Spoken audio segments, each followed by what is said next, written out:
ये 23 क्वेश्चन था और 23 क्वेश्चन के साथ में इस चैप्टर से जितने भी 3 नंबर वाले क्वेश्चन आने वाले थे वो यहाँ पर कवर होते हैं। अगर आप इस 23 क्वेश्चन को अगर आप बिल्कुल पढ़ लेते हैं, याद कर लेते हैं, तो आपके एग्जाम में क्वेश्चन इसके बाहर नहीं आने वाला है। क्वेश्चन का पैटर्न चेंज हो सकता है, क्वेश्चन का लैंग्वेज चेंज हो सकता है, लेकिन क्वेश्चन आपको इसी के अंदर से आएगा।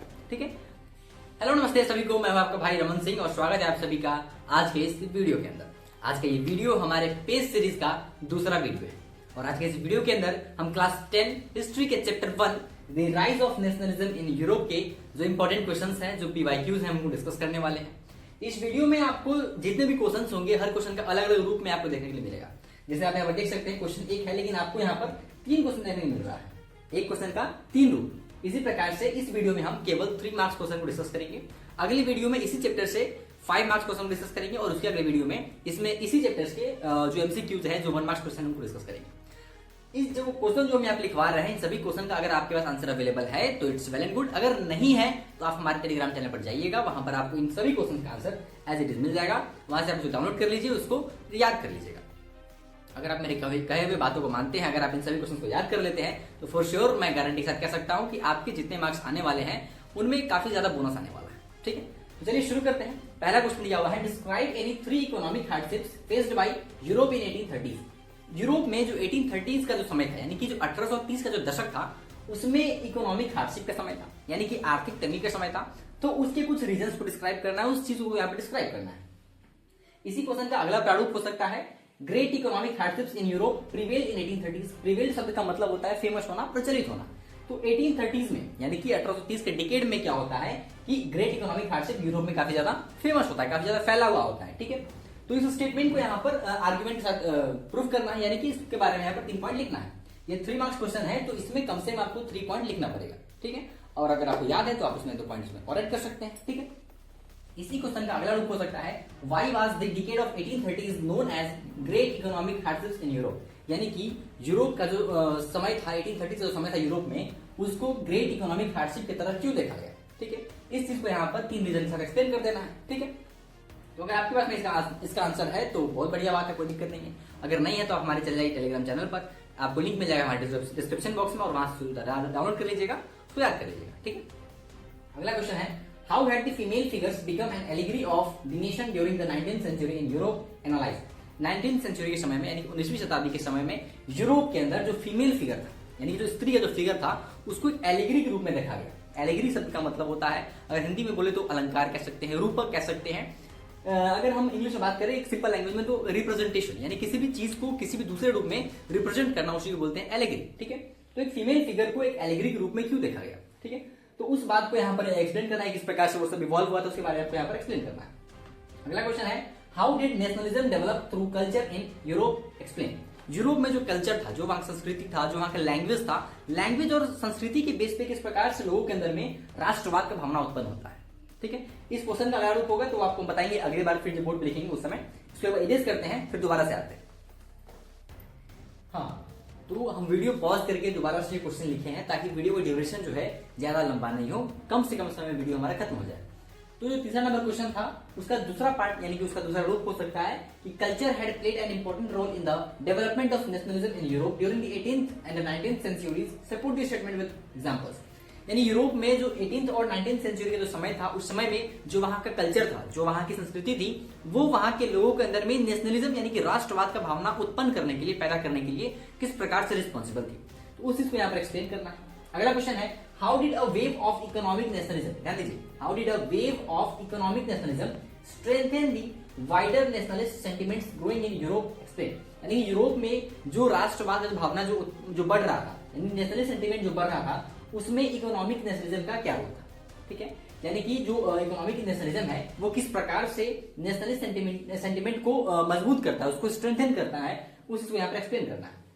अगला क्वेश्चन है, describe the events of French revolution which had influenced the people belonging to other parts of Europe. एक स्टेटमेंट था इसी चैप्टर में कि when France sneezes all over the Europe catches cold, यानी कि जब फ्रांस जब छींकता है तो पूरा यूरोप में सर्दी फैल जाती है। अब देखिए यहाँ पे कह रहा है कि जो फ्रेंच रिवॉल्यूशन में जो इवेंट्स था, वो कौन कौन सा इवेंट था जो कि यूरोप के अदर पार्ट्स में, यानी कि यूरोप के बाकी दूसरे देशों में रहने वाले लोगों को किस प्रकार से इन्फ्लुएंस करती है ना।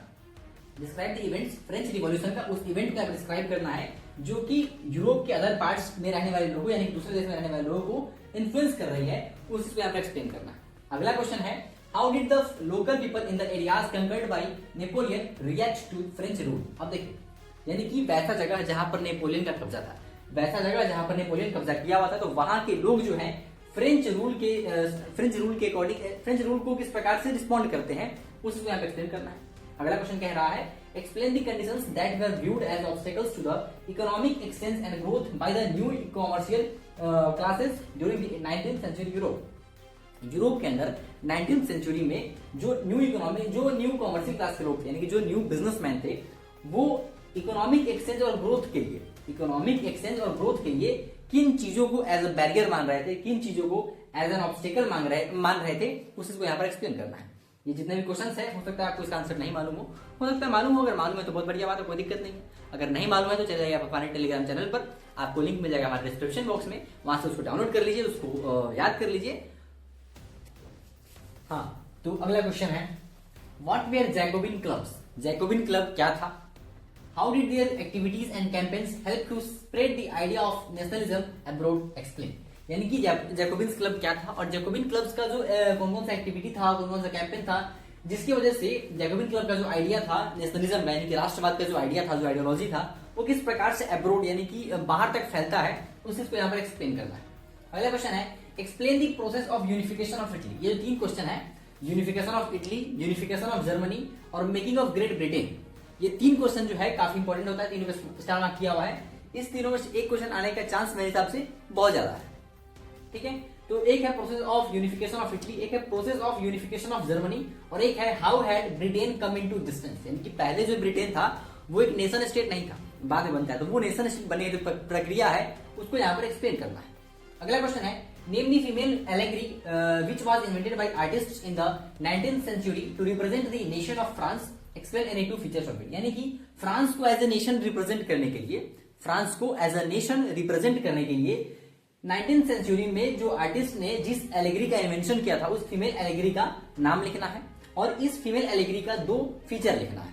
ठीक है, अगला क्वेश्चन है, describe the impact of the revolution of liberals of 1848 in Europe. यानी कि 1848 में यूरोप के अंदर जो रिवॉल्यूशन होता है लिबरल्स के द्वारा, लिबरल्स जो रिवॉल्यूशन करता है उसका इंपैक्ट क्या पड़ता है यूरोप के ऊपर में, उस चीज को यहाँ पर डिस्क्राइब करना है। ठीक है, अगला क्वेश्चन है, explain any 3 beliefs of the conservatism that emerged after 1815।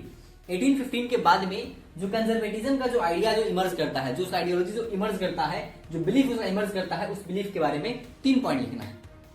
अगला क्वेश्चन है, describe any 3 reforms introduced by Napoleon in the territories he conquered. यानी कि नेपोलियन जिस जिस क्षेत्र पर जो कब्जा करता है, जिस जिस प्रदेश पर अपना जीत हासिल करता है, उस क्षेत्र पे क्या क्या रिफॉर्म लाता है, क्या क्या सुधार लाता है, उस 3 सुधार के बारे में आपको यहाँ पर लिखना है। चलिए आगे बढ़ते हैं। चलिए अगला क्वेश्चन है, explain the contribution of Otto von Bismarck in German unification. Germany की यूनिफिकेशन में एक व्यक्ति है जिनका नाम है ऑटो वॉन बिस्मार्क, तो उनका क्या कंट्रीब्यूशन था, उनका क्या रोल था, उस चीज को यहाँ पर एक्सप्लेन करना है। एक क्वेश्चन था पहले भी लिखवाए हैं हम यूनिफिकेशन ऑफ जर्मनी के बारे में, तो इसका भी आंसर उसी क्वेश्चन के आंसर में छिपा हुआ है। अगला क्वेश्चन है, explain in 3 ways in which nationalist feelings were kept alive in Poland in the 18th and 19th century. Poland के अंदर 18वीं और 19वीं शताब्दी में जो वहां के लोग थे, जो वहां के सिविलियंस थे, उनके अंदर में जो नेशनलिस्ट फीलिंग था, जो राष्ट्रवाद की जो भावना था, वो किस प्रकार से बचा रहा, वो किस प्रकार से इससे जीवित रहा, उस चीज को यहाँ पर एक्सप्लेन करना है। इसका कहानी जो है थोड़ा सा इंटरेस्टिंग है, अगर आप इसको पढ़ेंगे तो आपको इसका बात समझ में आ जाएगा। ठीक है, अगला क्वेश्चन है, explain any 3 causes of conflict in the Balkan area of 1871। एक बाल्कन एरिया है जो बहुत ही सुंदर सा, बहुत ही मतलब समृद्ध जगह है। ठीक है, तो बाल्कन एरिया में जो कॉन्फ्लिक्ट हुआ था, जो लड़ाई हुआ था, जो झगड़ा हुआ था 1871 के बाद में, उसके 3 प्रमुख रीजंस को यहाँ पर एक्सप्लेन करना है। अगला क्वेश्चन है, explain the contribution of Giuseppe Mazzini in spreading revolutionary ideas in Europe. Europe में रिवॉल्यूशन के आइडियाज को स्प्रेड करने में, जो क्रांति का जो आइडिया था उसको स्प्रेड करने में गिउसेपी मैज़नी का आखिर क्या रोल था, क्या कंट्रीब्यूशन था, उसको यहाँ पर एक्सप्लेन करना है।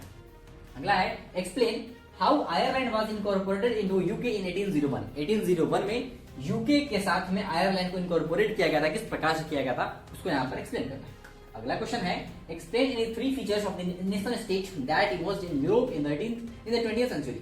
20th सेंचुरी में, 20वीं शताब्दी में यूरोप में एक आइडिया डेवलप होता है जिसका नाम था नेशन स्टेट। ये जो नेशन स्टेट का जो आइडिया था उसका क्या क्या फीचर था, उस चीज के बारे में यहाँ पर लिखना है। नेशन स्टेट जो ब्रिटेन जो पहले नेशन स्टेट नहीं था, बाद में वो नेशन स्टेट बनता है। आखिर नेशन स्टेट होता क्या है, उसके 3 फीचर के बारे में आपको यहाँ पर लिखना है।